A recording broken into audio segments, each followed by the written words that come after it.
Welcome back to another episode of Harmonious at Lunch, the show that fuels your business success. I'm Brandon Gano, your host and guide through the world of harmonious business growth. Today, we're unlocking powerful strategies with industry experts to help your business thrive. If you're a business owner, entrepreneur, or executive, you are in the right place. Join me and our incredible guests today on the journey to clarity, growth, and success. It is time to revolutionize your approach to business. Let's dive in with another episode of Harmonious at Lunch. Welcome back to some more bite-sized business advice. We got an awesome episode lined up today about one of those topics that maybe pisses some people off, but we're going to dive in and unpack crypto. Yes, all of it. We're going to unpack everything about crypto in 15 minutes. Okay, probably not, but we're gonna hear a story that I think is super cool that I just heard before we started recording from our guest Geary. He's gonna unpack, maybe dispel some myths about crypto. And Corey, before we really get going here, do I have to say that this is for educational purposes only? I know crypto is a touchy topic these days, so let me just put that out there. But Corey, welcome to the show. Yeah, put it out there to be nice and safe. Big brother right now in the United States is not too kind to crypto, and so we're just being extra careful right now. Yeah, so this is purely speculation and entertainment, but that's no different than usual because we always entertain on this show. That's what we're all about. So Corey, let's dive in. You shared an interesting backstory of how you got into crypto in the first place, and kind of blew my mind because I feel like a lot of small business owners can relate to where you were. So get me up to speed here. Give me your story of how you discovered crypto. Absolutely, man, because it didn't start with crypto, obviously, and it led to that. And one of the books I could recommend your audience before I dive into my story that really kind of turned on the light bulb through my entrepreneur journey is read the book The Untethered Soul by Michael Singer. Absolutely game changer in my entrepreneur journey. But 10 years ago was when I started my entrepreneur journey, and I started with real estate. And I tell people real estate saved my life because when I got into real estate, I was just chasing the dollar. And by being around like-minded people, at the time I was an alcoholic, a drug addict, and being around those like-minded people trying to get better in their life, I actually was able to go sober. And I actually got married, and I have a family now, and I owe that to real estate.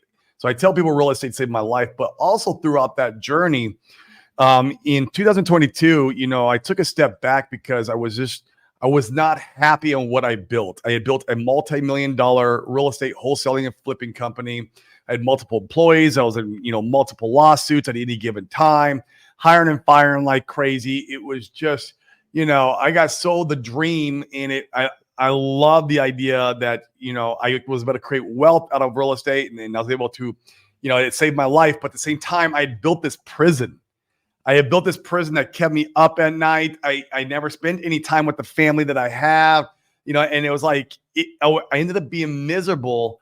And so I took a step back in 2022 and I went on a spiritual journey, and I discovered, I'd already been dabbling with cryptocurrency, but throughout that journey, I discovered that could be the place where I need to start focusing my time and energy on, because I was having already a little bit of success with it on the passive income side of things. Most people don't know or realize you can make passive income in crypto, but like by the end of 2022, I was making so much in passive income that it paled in comparison to what real estate company was producing.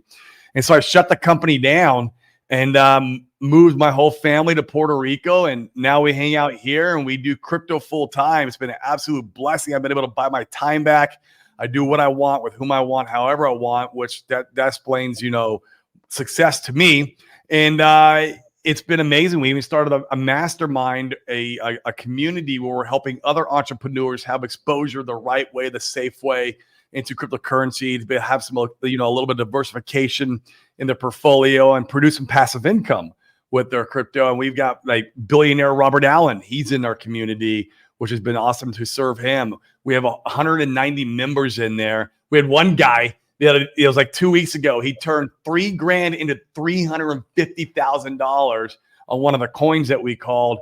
I was flying at the time, so I did not able to get that move, but he did. And so got a lot of guys making some money in there, and it's just been a blast. So that's all we do now is we do crypto full time, doing the due diligence, the research, getting integrated with other communities, and then doing the mastermind out here in Puerto Rico, man, just kind of rocking and rolling. It's been a beautiful journey.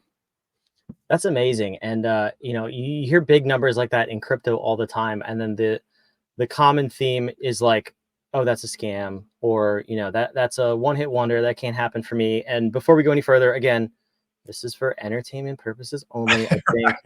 Right. But I am curious to unpack this too, because you said something that struck me, and this is what you said in the intro before we started recording, was you built a seven-figure prison.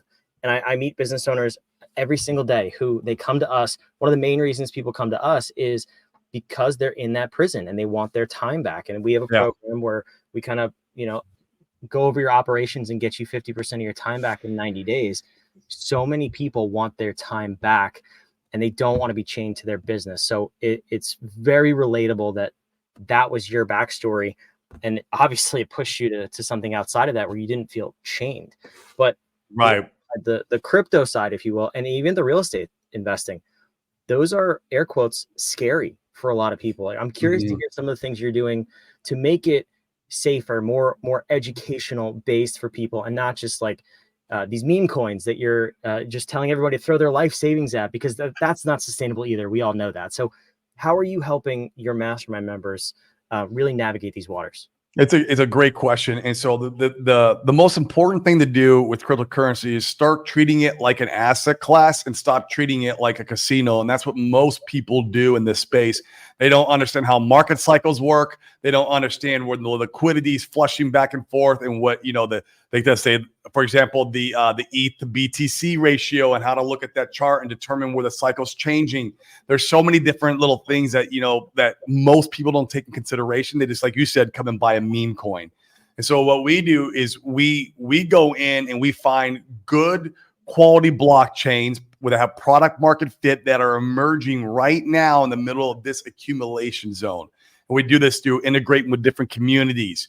We do this through a lot of research and due diligence. It takes me about 40 or 50 different projects of researching. And I mean, not just reading the white paper. I mean, actually reading the audits and going through these things with a fine tooth comb to figure out which ones to invest in. And I would say probably about every 40 to 50 is what it takes to find one good, solid quality, good product, right? That has a good community behind it, that's been audited, it's got good code, it's going to do something in crypto that has good product market fit, and that will change maybe the landscape of crypto, or at least help facilitate something else in a change. And that's how you need to look for those kind of things in crypto. And that's what we do. That's what one reason why I moved to Puerto Rico is because, just like in real estate, you want to be around guys in masterminds who are always doing more deals, guys who are doing bigger deals than you. Crypto's no different. When you get into this asset class, you want to be around guys who have bigger portfolios than you. You want to see what the guys who've been full-time in crypto for 10, 15 years, Bitcoin's around 15 years now. There are guys who've been full-time since then. You want to get around these guys and see what they're doing. What's their next move? What is their thought process in the market right now? And that's what we do. And that's one reason why I moved to Puerto Rico, besides the taxes, is that anybody with big portfolios, they live out here in Puerto Rico because they get that tax break in crypto, because there's really no other way. You do get some tax savings when you go back into real estate and stuff like that, but you're still going to get hit with a tax, man. We do combine the two asset classes together. But no matter what, being out in Puerto Rico, man, it's zero taxes on your crypto. So that's very advantageous when you're going to sell. And so that's it, man. It's just a lot of due diligence, a lot of research. We hold our community by the hands. Literally, we show them what we're buying, why we're buying it, how much we're buying, anything else that they need to know about it. And they can either participate or not. They don't have to participate, right? They essentially, at the end of the day, push the buy button or sell button. This is just a community that we are in, that we're breeding up. So it's just been a blast. Yeah, and I want to just really quickly, that it's so important about the taxes aspect of this, because I've heard so many horror stories around both, well, really everything, but in particular crypto and real estate. So shameless plug real quick, the episode right before this one, yesterday's episode on this podcast, I had a guest on. Her name was Sally Gimmon, and she went through how to set up a very specific type of trust that almost eliminates your income taxes. So I would, if you're thinking about investing in crypto, real estate, anything where there's capital gains taxes, I would go check that episode out real quick, and pay less taxes. Well, we're all about that on this show. But again, this show is only about entertainment purposes. So I'm gonna get canceled after this. Like this is okay. Goodbye, everybody. Thank you for subscribing. This is my last episode ever. I'll be in jail tomorrow. No, but no, it's for entertainment purposes. Exactly. Yeah. So don't shut me down. But I think it's a fun episode because we're business owners are in that prison. Oftentimes we don't see outside of it. And there's so many other ways to invest, and you need multiple income streams to just be safe in general. It doesn't have to be crypto. It doesn't have to be real estate. We're obviously talking about that one today, but I'm curious how much of this is your full-time thing. Like you've obviously dedicated your life to crypto and also helping your community with it. But for someone, let's say me, I join your community. I have multiple businesses. Like I don't have hours a day to dedicate to crypto. So tell me about the time involved with what you're talking about, because you mentioned passive, but then you also said studying 50 projects. I don't know. Great question. You do. How's that work? It's a great question, and that's entirely up to you. You can literally just mirror what we're doing, and basically, if we buy something, you go buy it. If we go stake something, you go stake it. Like you could be in there, maybe only looking at your portfolio and adjusting it, maybe once or twice a month, and that's it. And you'd be perfectly fine as long as you accumulated enough of the blue chip assets through the accumulation zone, and then maybe you make a move or two, once, twice a month. We had a guy one time, he ended up calling me and he's like, Corey, I haven't looked at my portfolio in 4 months. I'm like, bro, it's still there. It's still making passive income. Went and looked and it just means that he's not doing the new meme coin of the day. You know what I mean? Where we do have guys in our community that are in, they're in the trenches every single day, catching the new coins that they're launching. And it's, that's a guy who made one of the guys who made a $3 grand at 350. He caught that coin right at launch. He put $3 grand in, and 5 days later he sold it, made $350,000. And so, he was early, he was new, he was playing a lot of these different coins, and he caught one. It was really cool. And so, yeah, so it's up to you, man. I mean, we do all the due diligence and heavy lifting, especially on all the utility protocols and the blue chips. We bring all the information to the table for you. Now, if you want to learn how to do the same, we also teach that too. So it's like completely up to you. If you want to learn and be ingrained in crypto and learn this to be full-time, because we've had a few guys in our community that are full-time crypto. And so you can go down that road, or you can go run your multiple businesses and check in once a month. It's entirely up to you. We just need to get you at least to a point where we build your portfolio out, because we're buy and hold investors for the most part. We treat it like real estate. You build the portfolio out, you cash flow, and then you sell, when the market cycle tells you to sell, which is not for another year to year and a half. So you got plenty of time to keep accumulating and building your businesses. Yeah. So, I mean, we're not day trading unless you want to do that, that's your own thing, but it doesn't seem like that's the prescription. It's not the strategy at all. Yeah. Day trading's another full-time job. Yeah. You're literally, you're developing a skill set to beat the other guy on the other side of the screen from you. That's like literally what you're doing there. Mm-hmm. And that's fine. That is perfectly fine. There's nothing wrong, but to get good at that, you're going to put a lot of hours in, and you get yourself another full-time job. Like that's just the honest truth. Where the real wealth creation in crypto is done by hodling. They call it hodling, means the holders. If you go talk to the guys who are in early Bitcoin and they held, and now where are they at? I mean, they're pretty wealthy. Same with early Ethereum. Same with Phantom. Same with Avalanche. Same with Hex. Like we can go on and on and on these different cryptos, where if you just held them instead of trade them, you'd have made far more money than by trading the market back and forth. And so the holders are the ones who get wealthy in crypto. Yeah, and I'm curious too. So we're looking at this as a long-term strategy, which I love, first of all, but you also have the speculation around it in terms of or skepticism is probably a better word. So we're familiar with the stock market, we're familiar with real estate investing, like you said. Like first of all, they have the label of safer on them because they've been around longer, which really means nothing other than they've been around longer, and there's tax codes around them. Regulation, right? Yeah, exactly. So if for someone who wants to experiment with crypto and maybe expand their portfolio to include crypto, stock market is investing in companies, not stocks. Real estate is investing in properties. What would you say what's the word for crypto? Because are they projects? They're not companies. We know that. But how do we think about what this is in terms of investing? Digital assets and new technology. And so, like blockchain, all it is just a peer-to-peer, censorship resistant, permissionless money. That's all it is. And it's just an online ledger where we hold each other accountable, and that can't be manipulated. And then you can build things on top of the blockchain that do different, specific use cases. Like there's lending protocols, there's leverage, there's different types of revenue generating. Like I'll give you an example. There's a protocol that's launching where it automates all your DeFi. So if you have liquidity providing, which means that you're the market maker and you're trying to compound different interest into these different pools, there's a protocol that does it all for you. And there's a fee associated to every time it does one of these moves, and you get a portion of the revenue. So there's a good example of a real good use case by holding that crypto. It's like holding Coca-Cola stock, and you get a dividend every quarter or whatever it may be. What's the purpose of holding the Coca-Cola? They say, well, you buy the company, sure, but can you go in there and change the recipe of Coca-Cola? No. Can you go in there and change the hours of the company? No. It's basically you're just buying this, saying that you have interest in the company, and the crypto is no different.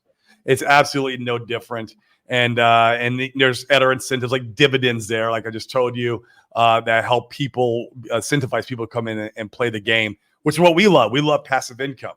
We love that aspect of it. So, so digital assets that's shaping into new technologies at all times. There'll be a time and a period when AI and crypto will be merged together, and it's already coming to that point. Cryptocurrency is the money for AI. It's the perfect link up. So it's just, this is the future, and you want to front run the future. Yeah, I think it's super cool. And I think my biggest question, I'm curious to hear your answer around this, is I'm going to put your website on the screen here too. And it's also in the show notes down below, wherever you're watching and listening. It's one of these things where I first got involved in crypto, I don't know, probably 8 to 9 years ago, something like that. Mm-hmm. Nothing serious, but I've always had that mindset of this is the future. I want to have a piece in it and see where it goes. So I can't wrap my head around why it's not more well adopted at this point. And I'm curious to hear your take on that. I'll give you the perfect example. My business partner here at What If, he's got another company, and they have a loan to start their company. They have investors, and the money for this loan, we're talking mid 7-figure loan. So no small chunk of money. It had to go from country to country, bank to bank. People were holding it. People were raising red flags. And I was like, why have we not considered crypto for this? Because it would have been there in 3 minutes with no questions asked. Yep. I can't wrap my head around this. I would love for you to explain this. We're seeing that. We are seeing that. We're seeing it right now where there's a lot of different banks all over the world that are testing what we call CBDC. CBDC stands for central bank digital currencies. And then right now they're testing it as a settlement layer from bank to bank. But there will be a day one day where it'll be integrated in our society as normal means of money. Now that's actually a bad thing, not a good thing. We don't want that because who controls the money controls people. So you got to be careful with these things. And I don't want to put the tinfoil hat on too much today, but that's already coming. It's already there. The one issue that we've seen with crypto is that the time that it's taken to evolve, right? So in the very early days, we just had Bitcoin.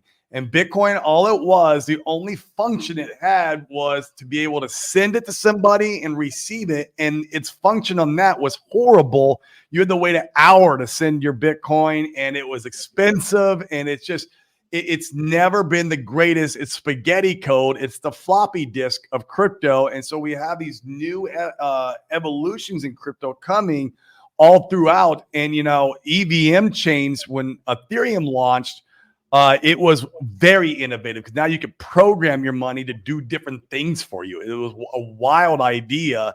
And so now those EVM chains are evolving in new type of iteration. So the technology is what we're kind of at the mercy of. Plus the human race or society can only take it on so fast. So I'll give you an example. Every 4 years is the market cycle repeat.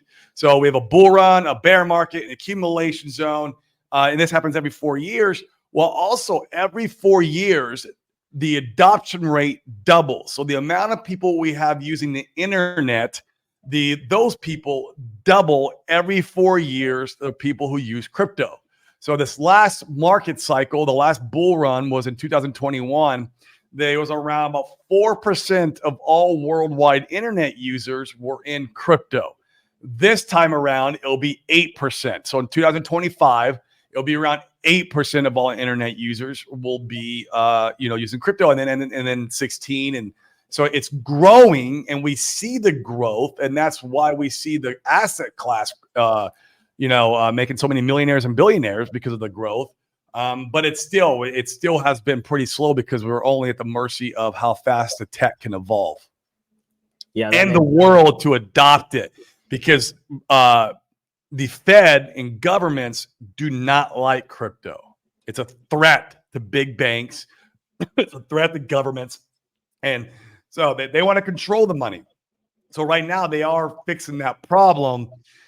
You'll see CBDCs coming soon, and then you'll be forced to live either in their world, which you'll have to at least a little bit with some of your money, because that's how you get gas at the pump. It's how you're going to buy food.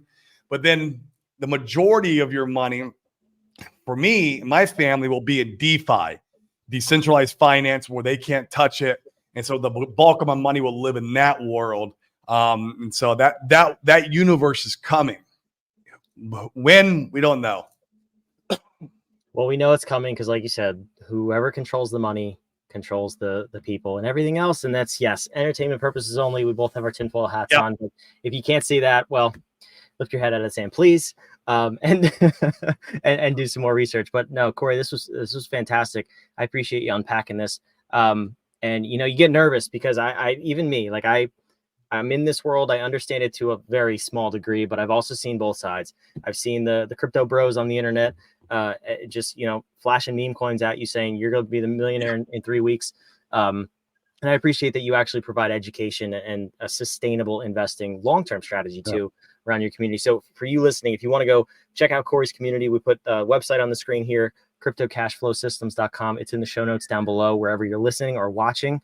And Corey, I like to end the episodes with a question. And we believe here, what if powerful questions get you powerful answers? So in the market of crypto, looking at your future investments, whatever you want to ask the question about, what's that one question that you would love the listener to just think about for the rest of today, the rest of the week, in terms of moving their investments forward, their diversification forward, whatever that may be? What's that question you want them to think about?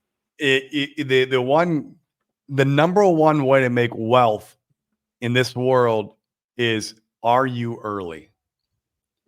So with real estate, obviously that's an old asset class. That's a very old asset class. That's why the wealth is growing so slowly there. You can get on new innovative stocks. Ask yourself, whatever you're doing in your life, or what are you trying to apply, your wealth building, are you early? And this is with businesses too. I'll give you an example. My real estate wholesale business, I came in, I was kind of early, but then there was a time where it got so competitive and it was so tough because I was no longer early. Everyone and their mom was selling a wholesaling course on real estate, and there was all these gurus, and it became the next thing since sliced bread. That was the top. And so, you want to be early. And it's key. And with crypto, are you early? You know the answer to that one. That's a good question. We know the answer, and what came to my mind was the adoption curve for the early adopters, the innovators, the vast majority. I obviously am butchering all the terms, but look at the shape of that curve and plot where we are in the crypto map, and maybe just put your bank account next to it if you want to invest. So very cool. Don't go crazy, right? Yes, don't go crazy. That you don't have to bet the farm to buy the farm. Now we're all in. We understand the space. So yeah, no, it's super cool. Corey, I appreciate you being here. Thanks for unpacking this with me. For those of you watching, listening, wherever you are, if you want to get into crypto, please do your research. Go find someone, find a mentor who can actually help you and not scam you. I've seen a number of them out there. The website's on the screen. It's in the show notes. Go check out what Corey's doing.